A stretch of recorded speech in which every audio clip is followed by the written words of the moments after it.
Polisi menjerat tersangka kasus dugaan penipuan dan tindak pidana pencucian uang Doni Salmanan melalui aplikasi Quotex. Polisi kini memburu kemana saja aliran uang Doni Salmanan, bagaimana konstruksi hukum pidana bagi tersangka, serta pihak-pihak yang pernah menerima atau hadiah dari tersangka. Kita akan bahas lebih lengkap bersama dengan Yenti Ganarsih, pakar tindak pidana pencucian uang dari Universitas Pakuan Bogor. Selamat sore, selamat malam, Bu Yenti. Selamat malam, selamat sore.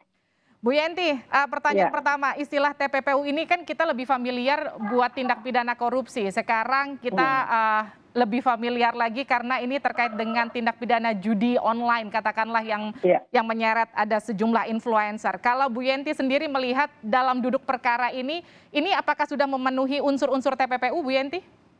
ya. Pertama saya ini luruskan aja ya, bahwa TPPU itu adalah suatu undang-undang untuk disandingkan dengan ketentuan-ketentuan kejahatan ekonomi. Ya, semua korupsi terutama narkotika sebetulnya ya, di mana ketika ada kejahatan ekonominya, apakah itu korupsi, apakah itu narkotika, ataukah kali ini judi online, ada penipuan online-nya juga, investasi ilegal, orang mendapatkan uang karena itu 80% dan 20% misalnya, yang katanya trading ternyata juga itu judi online. Nah dari situ uang itu mengalir kemana saja itu namanya TPPU. Dari kejahatan ekonomi apa saja, bukan hanya korupsi, bukan hanya ilegal investasi seperti ini. Ini juga harus difahami. Saya senang sekali ya dengan kepolisian sudah bertindak cepat. Angka 20 tahun itu adalah dari TPPU. Dan kemudian yang paling membuat saya senang lah ya, apresiasi kepada polisi adalah polisi mencari bukan saja pelaku itu mengalirkan kemana, tersangka ini mengalirkan kemana, tapi juga mencari siapa saja yang mendapatkan aliran dari tersangka-tersangka ini. Ini bagus sekali, karena apa? Karena TPPU itu adalah bukan semata-mata mencari orang melakukan kemudian nanti di penjara, tetapi juga yang penting adalah follow the money. Kemana sih uang itu, dan bagaimana aparat penegak hukum bisa melacak dan menyita nanti dengan putusan pengadilan kalau terbukti merampas untuk dikembalikan kepada korban. Dari mana dirampasnya? Ya dari mana uang itu mengalirnya kemana? Kemana saja? Sudah berubah menjadi apa saja? Harus ditarik semua. Baik, Bu Yenti, kalau tadi kalimat Anda terkait dengan follow the money ini kan juga Mm, dilakukan pihak kepolisian. Tapi kalau kita lihat mm, dari kasus judi online nih, beberapa influencer, selebritas hari ini mm, berbondong-bondong hadir untuk diperiksa sebagai mm. saksi. Ini ketika mereka dianggap sebagai penerima aliran dana, ini kan juga Mm. ada ancaman hukumannya. Yang jadi Iya, pertanyaannya, unsur apa saja yang memenuhi seseorang iya, disebut sebagai penerima aliran dana yang terancam iya. hukuman? Ya, ini yang bagus ya kali ini. Jadi pencucian uang itu tidak hanya aktif saja, orang melakukan tindak pidana ekonomi, kemudian dia mengalirkan, tetapi juga itu ada pasal 34, tetapi juga ada pasal 5, yaitu siapa saja yang menerima aliran dana hasil kejahatan ini. Kali ini ya, hasil kejahatan ini. Apa unsurnya? Unsur objektifnya bahwa mereka menerima. Kan ada ya, sudah ada beberapa yang, saya dapat sekian gitu kan. Mhm. Nah kemudian yang bersangkutan ini, yang si penerima ini ada unsur lain, yaitu bahwa dia patut menduga bahwa yang diterima itu mencurigakan. Hmm. Bahwa yang diterima itu tidak wajar, bahwa yang diterima kalau tidak wajar mencurigakan kemungkinan dari hasil kejahatan. Tapi dia nekat menerima. Sebetulnya itu. Jadi dia pada mereka diancam pidana 5 tahun maksimum. Jadi apa patut menduga itu, yaitu dihitung bagaimana hubungan keduanya sehingga mereka harus menerima transaksi, menerima pembayaran atau apapun ini ya, hadiah ya. Dan kemudian pantas tidak jumlah hadiah itu untuk alasan dia menerima. Jadi seperti kemarin ada alasan bahwa karena kagum ya, kagum bagus sekali di YouTube-nya, lucu, dikasih 1 miliar, kan nggak pantas itu kan. Mhm. Ketidakpantasan, masa alasan seperti itu kok dapat 1 miliar. Tapi kemarin kan kepolisian minta kepada orang-orang yang sudah menyampaikan bahwa pernah menerima, karena kan di-upload justru ya, menerima langsung dipamerkan. Mhm. Saya kok curiga, ini juga memang modus dari yang bersangkutan, pelaku ini yang melakukan kejahatan asal illegal investasi atau judi online ini, untuk lebih terkenal lagi supaya bisa mengambil korban lebih banyak lagi. Ya saya nggak tahu juga apakah yang waktu itu ada perkawinan dapat hadiah dia bilang sekian ratus juta misalnya, Mhm. apakah betul? Sementara yang menerima juga mengakui itu. Saya modus seperti ini sepertinya ya, itu sudah ada juga, ada tidak hubungan keduanya bahwa kalau saya kasih ya 200 juta, tapi tolong ya, saya bilang saya ngasihnya 500 juta. Yang bersangkutan mau saja hanya ngomong begitu dan dapat. Nah ini jadi bahaya sekali untuk bagaimana kita menghitung sebetulnya berapa itu.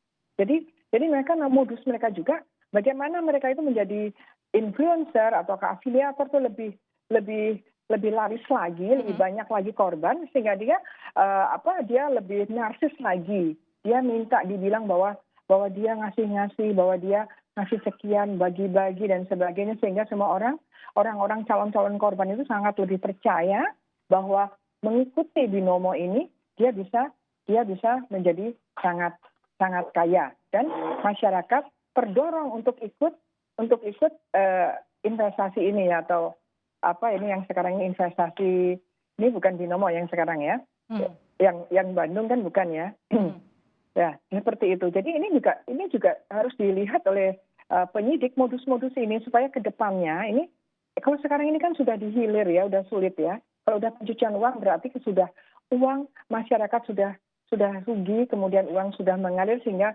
menggunakan TPP untuk melacak. Dan hati-hati juga dengan angka 64 miliar. Itu angka dari mana? Angka pembeliannya yang dulu 4 miliar, dihitung 4 miliar, sekarang kan sudah turun. Don't say deh. Bahaya itu nanti seolah-olah nanti negara kewalahan sendiri. Negara dalam hal ini penegak hukum, seolah-olah kita sudah menyita 64 miliar, itu nilai kapan gitu. Belum lagi nanti maintenance dari barang-barang itu sampai dengan putusan pengadilan ini bagaimana, mau di-maintain bagaimana, ini juga harus hati-hati supaya nanti para korban tidak kena kena impian-impian kosong. Baik, Bu Yanti kan kalau yang kita lihat ini kan banyak aliran dana mengalir ke selebritas dan juga influencer. Kalau yang tadi kemudian diperiksa, kemudian mengakui mereka menerima uang, ada yang kemudian menerima bentuknya tas. Tapi kalau dalam Undang-Undang TPPU sejauh mana sih mengatur hukuman bagi penerima aliran dana? Artinya gini, ketika dia menerima, terus kemudian dia tahu bahwa si pemberi itu terjerat TPPU, kemudian dia kembalikan, apakah kemudian dia bisa lepas dari tadi Bu Yanti bilang ada pasal 5 di TPPU sebagai penerima aliran dana? Sebetulnya ya, ini kan ada satu edukasi. Undang-undang itu edukasi. Ada satu bagaimana kita meningkatkan integritas bangsa. Jangan main terima. Kita sudah punya undang-undang TPPU sejak 2002. Sudah cukup lah harusnya paham, apalagi di Jakarta. Sebetulnya ya begitu itu, sesaklek itulah. Menerima, patut menduga, nekat menerima ya kena pasal 5. Namun kan sekarang mereka punya itikat baik untuk mengembalikan, bahkan dihimbau oleh kepolisian dan menurut saya juga dipenuhi saja kembalikan karena sudah terlanjur kan kita menerima sesuatu dan kemudian terungkap bahwa yang kita terima ternyata hasil kejahatan. Ya kita punya integritas lah, nurani, kembalikan karena yang memberikan kepada kita itu tidak berhak karena itu adalah uang para korban. Nah ini ya.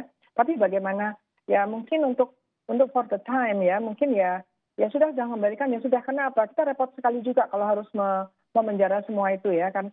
Tapi untuk the next itu kita harus edukasi kepada masyarakat, terutama para selebritas, hati-hati menerima. Jangan juga minta diampuni terus gitu.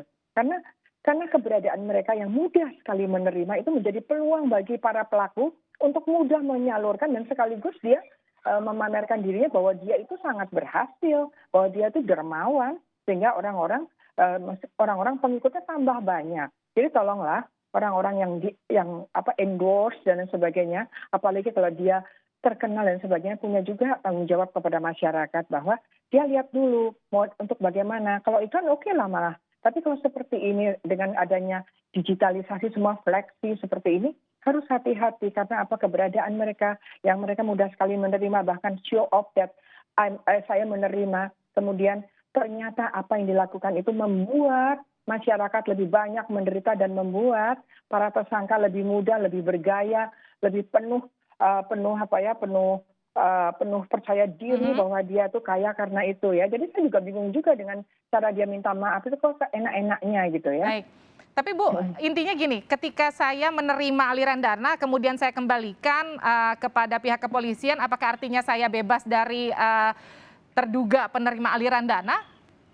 Ya sebetulnya kalau secara otomatis filosofi hukum ya enggak lah, karena kan kita melihat kalau di korupsi kan jelas ya sebenarnya itu mengilhami semuanya bahwa pengembalian uang hasil kejahatan tidak serta-merta menjadikan orang itu menjadi tidak bisa diproses. Harusnya seperti itu.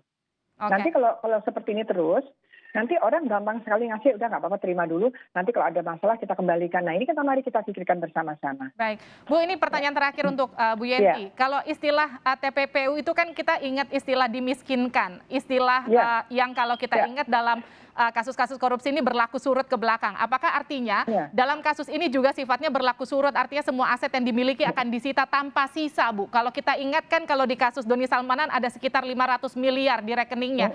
Meskipun Ya. total kerugian hanya sekitar puluhan miliar, apakah semuanya akan disita?